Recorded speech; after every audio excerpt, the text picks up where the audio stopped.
अनिरुद्ध पूरी तरीके से विलेन टाइप बन जाता है। वो अपने रिश्तों को तोड़ने की धमकी देकर के घर वालों को ऐसा बोल देता है कि मुझे बेदखल कर दो। लेकिन अब जब झनक की जाने की जिद होती है तो वो बहुत गुस्सा भी होता है। वो दीवार पे अपने हाथ मार के चोटिल भी कर लेता है, लेकिन बर्थडे को सेलिब्रेट नहीं करता और सबके सामने अपने प्यार का हकदार झनक को बता देता है। तो सच में गुरु लोग, आज का एपिसोड काफी ज्यादा मजेदार है, क्योंकि जब झनक को ये घर लेकर के आ रहा होता है तो रास्ते में भी ये सिर्फ झनक से यही जानना चाहता है कि अगर उसके दिल में इसके लिए क्या फीलिंग्स है। तो ये बातों को घुमाने की बहुत कोशिश करता है, लेकिन झनक हर बार इसकी जो भी बातें होती है उसमें हाँ में हाँ करती रहती है। अब अनिरुद्ध को तो बहुत अच्छा भी लगता है कि चलो तुम्हें ये ट्रीट बहुत अच्छा लगा और साथ में मेरे साथ टाइम स्पेंड करना भी, तो इस वजह मुझे बहुत ही खुशी देता है। लेकिन घर पहुंचने से पहले घर वाले कुछ और ही प्रिडिक्ट कर रहे होते हैं कि शायद हो सकता है कि अनिरुद्ध और झनक एक दूसरे के साथ में हो, संबंध भी बना चुके होंगे, वो तो एंजॉय कर रहे होंगे। लेकिन जैसे ही ये घर पहुंचते हैं, अब अनिरुद्ध अंदर लेकर के आता है तो सवाल जवाब होने लगती है। लेकिन अनिरुद्ध को पता है कि अपने घर वालों को कैसे कंट्रोल में करना है, तो सबसे पहले तो वो बातों को बिल्कुल भी नहीं घुमाता। जो झूठ बोलना होता है वो सीधे सीधे बोल देता है कि हम लोग एक्सीडेंटली मिले हैं, झनक रास्ते पे थी और मैं जा रहा था, बस हम मिल गए।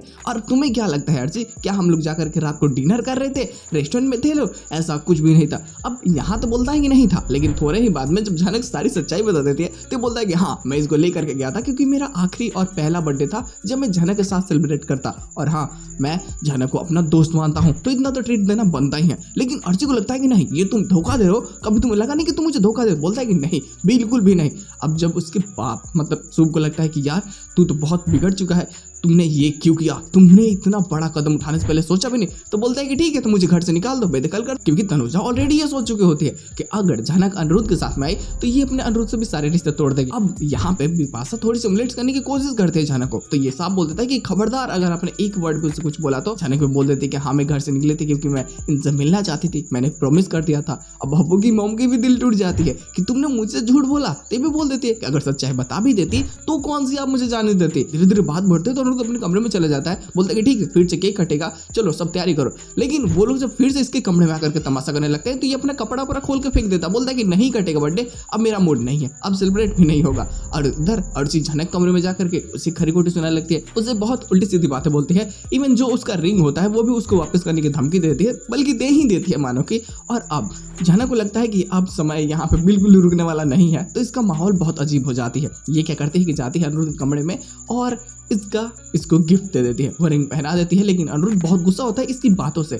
जो भी बातें यहाँ पे होते हैं ना, इसको हम लोग एपिसोड में डिस्कस करेंगे। लोग फिलहाल यहाँ पे समझो कि माहौल बहुत गर्मा गर्मी वाला हो जाता है, तो ये बहुत गुस्से के साथ में दीवार पे अपना हाथ मार करके फ्रैक्चर कर लेता है। चोटें तो लग जाती है, लेकिन जब झनक ये चीज देखते हैं तो उसे बहुत बुरा लगता है। लेकिन फिर भी समय को वो बदल नहीं सकती, अतीत को भूल करके आगे बढ़ना होगा। और जो पिता की सच्चाई बताने की कोशिश की थी अनिरुद्ध ने, उसको भी धीरे धीरे ये बताने के लिए हिंट भी देता है। तो सच में ये मजेदार होता है। लेकिन भाई को चोट बहुत ज्यादा लग चुका है, हाथ में दर्द देता है बाद में, और मानो कि अब चुपचाप बैठ करके बहुत रोने लगता है, डिप्रेशन में चला जाता है। और अब अपना भाई कबीर सिंह स्टीरियोटाइप बन जाता है, विलेन टाइप वो बंदा जो समझो कि किसी की इज्जत नहीं करता। मजा बहुत ज्यादा आने वाला है। तुम एक लाइन में कहो तो one of the best episode आज का होने वाला है, क्योंकि बातें विस्तार से होंगी तो कई सारे प्लॉट्स होंगे।